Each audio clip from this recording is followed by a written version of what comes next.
Happy Monday, everyone. It's a Meta Monday here at the Hodl Fandom where I analyze the past week's metadata to see any interesting stats or trends. Now, Ecomi has done a better job this past week in uploading their metadata. There are still a number of gaps, so when talking about specific collectibles, I can't talk in absolutes. I'll have to talk in percentages with the expectation or the assumption that it will be a representative sample as we scale that up. Just something to keep in mind. Let's start with a quick snapshot of the overall state of Veve. Total wallets continue to hover around 650,000. However, for the month of October, so far, I would define the number of those wallets as active at around 31,000. Majority of those users are the casuals and that middle demographic that in the past I've called dolphins. I have a theory why there is that middle group. I think that's the casuals on Veve from the prior bull market of 2021 who have just continued to collect. I guess you can also call them the survivors of last year's bull cycle. And as we get more bull and bear cycles, we will get more of these groupings going forward. Kind of like rings on a tree. But it will take several bull and bear cycles to see if that theory is even true. For those new to my channel but have been around Veve for a while, the number of active users thrown around before was in the millions. Love and sentiment goes out from myself to the entire community, which has seen some pretty impressive growth. Insane when you think, 2 months ago or 3 months ago, that was sitting at around about 500,000. So yeah, we're still, sitting at around 1.3 million active users per month. We continue to grow by users by the 20 to 30,000 on a daily basis. I believe the other day we just cracked 1.3 or 1.4 million active users. So yeah, I think the last number we had was 2.6 million. Hold up. There are two key differences. Number one, back then the bots ruled Veve, so those numbers are overstated quite a bit. And number two, the definition of active user used by the team is quite different than what I'm using here today. One definition isn't more right than the other. It's just important to understand the differences. Now, I see an active user as somebody who is active in the market, minting, buying, or selling. They see an active user with more basic criteria. Maybe it was someone who simply logs on or does a click and a swipe, and then that defines a person as active. Now, that definition is fine as long as you understand the difference. In a past video, I used the analogy of website visitors versus website customers.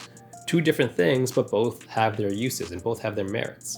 What's interesting here is let's slice this data a different way, and let's look at the participation rate by a broader grouping. Here I've grouped it by whale, dolphin, krill, and noob, and you can see that 88% of whales have been active in the month of October. And as you go down that scale, it drops to 65%, 17%, and 2% for the dolphins, krill, and noobs. So while the population distribution is like a triangle, the actual participation rates within those tiers is the exact opposite. Month to date, the whales have accumulated a net of 19,000 Veve NFTs at an average of 51 collectibles per whale wallet. The dolphins have accumulated 69,000 Veve NFTs at an average of 5 collectibles per wallet, and the krill nudged up a bit, and the noobs are at a net negative for the month. With this last tier, we will always have the question of how many of these are bots. Now, I'm not going to fully rehash what I said last week in last week's video, so I'll just say that the most popular criteria used is speculative at best, so I'm not going to make any definitive statements on that. I do have my own theories, and I am developing my own methods to help identify the, let's call them higher risk wallets, but that's all I'll say for now. We'll see about that, hopefully in the near future. When it comes down to what people are buying, let's zoom out for a second and look at the participation in October.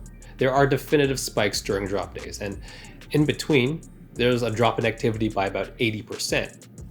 Veve is just a marketplace right now, so when there's nothing new to buy, people don't log on and do much. When the Veveverse is launched and when gamification is integrated into this ecosystem, I would expect the retention rates to rise significantly.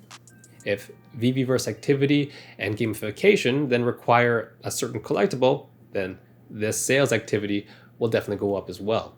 With that said, this past week I found that people were buying more comics than collectibles. Specifically, the general population seems to be going after the latest comic book drops. with the latest Spider-Man comic with the first appearance of the Hobgoblin, followed by that Star Wars comic, which I'm not going to try to pronounce. When we look at the whales activity this past week, it's a bit different. On the drop, they all got their DeLoreans, the flying DeLorean. I got one. I'm not a whale. I think it's really cool, but I found it really hard to drive. In terms of comics, they clearly went after the Star Wars comic and then the New Mutants comic, which is kind of odd because they're older drops. I'm starting to think they're accumulating the deals. A basic flipping strategy for my FIFA days is timing your buys when the supply is high. Supply is the highest when the drops recently happen. When it's sold out, the source of that supply is gone. There are offsetting factors here, and the big one being that the overall market continues to be diluted, with a user base not growing fast enough to cover the amount of drops. So maybe they're betting on the burning activity with comics, looking for deals, the cheap things to burn if and when we do get that. That's just my thought. Regardless if it's true, it's something to monitor.